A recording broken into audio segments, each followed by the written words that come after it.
And now, it's time for another Dice Tower review with Tom Vasel. Howdy folks, I'm Tom Vasel, and today we're taking a look at a two-player game called Curious Cargo from Ryan Courtney and Capstone Games. Ryan Courtney and Capstone Games collaborated last year to make Pipeline, which was a fairly hefty economic game where you were buying and selling oil and making these pipelines in front of you. And it had kind of an interesting Venn diagram. Do you like economic games, and do you like making pipe connections in front of you? If you like both of those, which I do, it's a really solid, cool game. So I looked at this one. Hey, pipes, 2 players. Is this the 2-player version of Pipeline? The quick answer to that is no. It's a very different game. The only similarities are there's pipes in both. That's it. But this is a fairly thinky pipeline game. Let me show you.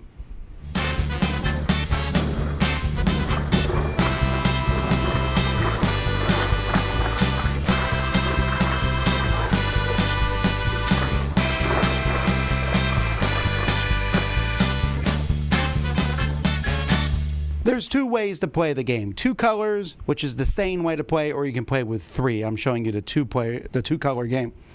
Now, you're going to play until you reach one of the triggers, which will end the game. And each phase has a construction phase. Each round has a construction phase and then a trucking phase. The construction phase can be pretty much played simultaneously. The trucking phase, you'll take turns in order of whoever's forklift is farther up here, and if it's a tie, whoever is on top. In the construction phase, you have 3 points that you can spend.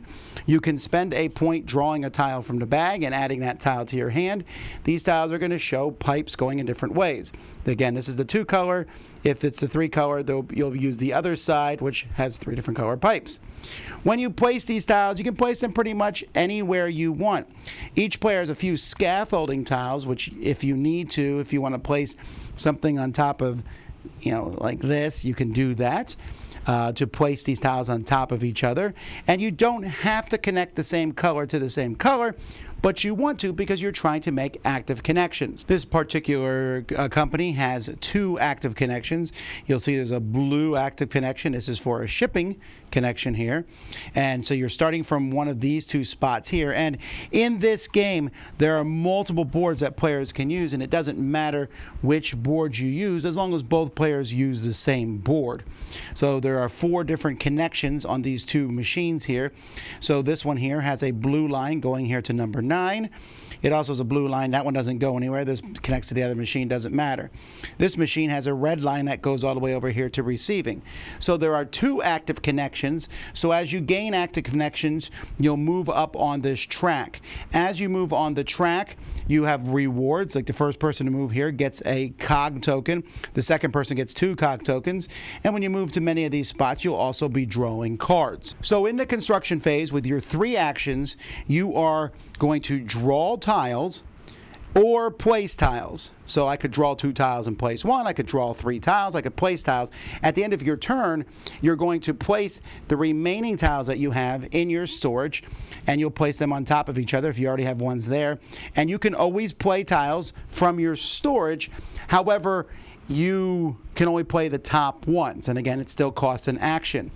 Now, I mentioned cogs. You'll get these over the game. Various things will give these to you. You can always spend these to get an extra 2 actions during the construction phase, and there's a few things that will give you these 3-way connections or 4-way connections, and these are amazing, and you can play one of these in your area, but only if you use a cog. In the trucking phase, players will take turns. Again, whoever's farthest up here with more active connections will go first. And you have 1 action that you can do. There are actions where you can discard a card from your hand. You're going to have these cargo cards. You can discard the card and take that many tiles that it shows on the card. So if you need more tiles, you can get rid of a card for more tiles. You can also get rid of 2 tiles on your board to draw a card. But the third action, and this is the one that really makes sense in this game, is to do a shipping action. When you do a shipping action, you get 2 action points, and that means you're going to be able to play 1 or 2 cards. Cards will cost 2 action points or 1, so I could play, for example, both of these cards, or I could play just this card. When you play a card, you're going to find that exact truck. There's a truck for each one, so this shows a size 5 truck, and I can see that truck is right here. And I can ship it to, I could put it on my area, or I can put it on my opponent's area. But let's say I put it in my area. As soon as you put a truck out and at the end of a shipping phase, you're going to check to see if a good can be loaded on it. So here, for example, I have an active red connection that goes to an empty spot on the truck.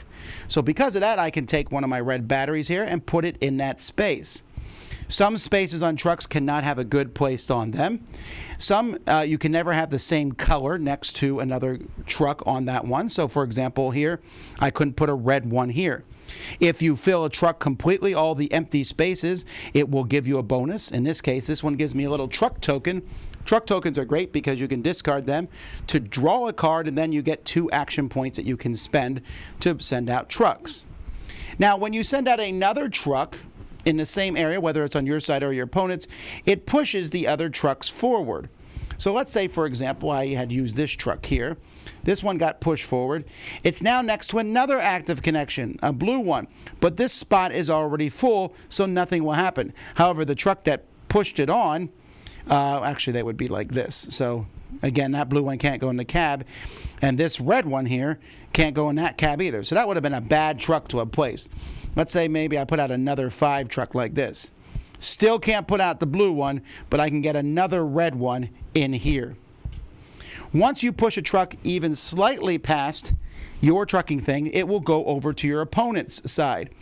And that's important because when a truck comes to your side, if it stops in an area where you have a receiving spot of that color, so if my opponent's truck comes here and it has this red battery, boom, active connection, and I place it on the received area over here. Now these are important. If you don't ship 2 goods of each type, you cannot win the game. So you need to do that. When you ship everything in a column, you get the bonus underneath it, and there's points that will matter at the end of the game. When you receive goods, you get something every time practically, and when you do a whole column, this is how you get these 4-way cross tiles, which are amazing. That's pretty much everything. There's a few cogs on the board. When you cover them up, you get a cog. The game is going to end when either the card deck runs out, or when the tiles run out of the bag, or when someone gets a star. There are 3 ways to get a star. If someone gets 10 active connections, which is only possible using one of these tiles usually, because if you count 1, 2, 3, 4, 5, 6, 7, 8, you're not going to be able to do it normally, but if I put this out, it adds several more connections. Then another way to get a star is to receive all the blue goods or to receive all the red goods. Remember, you have to ship 2 each to win, but if someone gets a star, whoever has the most stars wins. Now, that's probably not going to happen. So then you go to points. And then you look here. The more goods of each type I ship. So if I ship 4 blue goods and 3 reds, I get 4 points for the red and 8 points for the blue. If I ship everything in this column, I'll get 2 points. So if you ship all your blues and all your reds, you'll get 10 and 10, 20, plus 8 here, 28 points. Receiving goods is even more points, so you get points there. So you'll add up the number of points that you have, plus you'll get certain points if you get a certain number of connections. And so it goes to stars first, and then points, and whoever has the most is the winner. As I said, you can use the other side where there are purple goods, so now there are 3 rows for each thing, and you'll just use the other side of the tiles, and you have 3 different colors that you'll be shipping.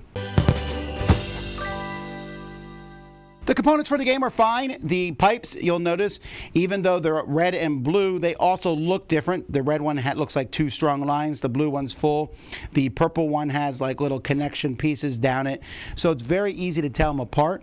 The little wooden components are nice. They have printed stuff on the one side.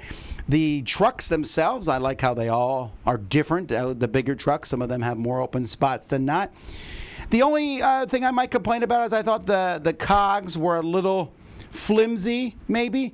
But other than that, it's great. Even these boards, this is kind of a plastic type board, and I like that there's actually multiple boards that you can play with. Now, when I was going through the review, I made the comment that the sane people play with 2 colors. I'm not necessarily joking there. I found this game to be here in the difficulty level of grasping how to play it, and 2 players really felt max. I tried one time with 3 and it was just like, wow, because even with 2, there's a lot going on. So at first, it's you kind of sit there and go, okay, I'll just make connections here. I made a blue connection, a red connection. You got to think about where you're putting your connections. You got to think about what cards you have in your hand, where the open spots are on those trucks. What can I do with these tiles? How could I make these connections? And if I put the red connection on, you saw, for example, my scenario, I didn't set my connections up very well because when the truck moved forward, I wasn't able to load the second goods. You want that, and I just kind of threw that together. It felt like my first game of this. Once I started playing it multiple times, I started being able to set up the connections more. Even more importantly, to set up your receiving connections. And what makes this game interesting is you can send a truck to your opponent. You're like, oh, they have a spot there where they're shipping that good. I'm going to set up to receive that good. I will help them ship that good so that I can receive it and get more points. And I'll push their stuff through. That's really neat, but it is thinky. There's a few things that threw me off. When we first played the game, you don't just draw more cards. So I remember the first time I played, I said, all right, I'll discard this to draw 3 more tiles. I'll discard this. Oh, wait, I need more trucks. How do I get more cards? Where's the cards? Oh, you don't just get more cards. You got to discard the truck tiles to draw more cards. And so there's a really, really thinky. This is the kind of game that you will likely not talk while playing. That's how in-depth I think it is. And for me, the 2 colors provided that. 3 colors just felt like a bridge too far. It's much harder to receive, I find, with 3 colors. And I don't know what the best strategies for this game are, but it's interesting because you look at your cards, you see the size trucks that you're going to have, you decide how to move those trucks on, how you build the pipelines. There's obviously luck as to which tiles you get, but if you use the scaffolding, which the rules be like, hey, just use scaffolding, don't wait for the perfect tile, that is 100% correct. Get these things out there, build as many connections as you can. I've once seen the game end due to stars. No, twice, because both times from receiving, not from 10 active connections. That seems like a hard thing to do. But the points can and likely will matter. This is fascinating. Some people I played it with were kind of like, this is just too much. Others kind of got into it, but it is definitely not a one game. And one game I think you'll know if you're not a fan of it. But after my first game, I was like, I think I'm starting to get this. And after more games, I was like, all right, I got it. So this is not a casual 2-player game. There's a lot of those out there, and I love casual 2-player games, but I also enjoyed this one. I thought it was interesting. The idea of sending a truck on your side or your opponent's side, the setting up the pipes, that's something I like doing anyway. There's just something naturally fun for me about doing that. It all comes together in a very good little game. It's not going to be for everybody, for sure. But it is one that I enjoyed because sometimes I want to sit there and have a real strong brain burner. And this is a brain burner that's less than an hour. It says 30 to 60 minutes. That's pretty accurate, depending on just how quickly someone rushes the end of the game.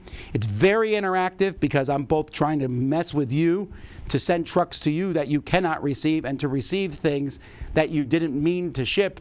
There's just some interesting ideas in it. Certainly one to check out, and certainly different than most fare we see these days. That's Curious Cargo. I'm Tom Vasel. We'll see you next time. Dice Tower Judgment approved.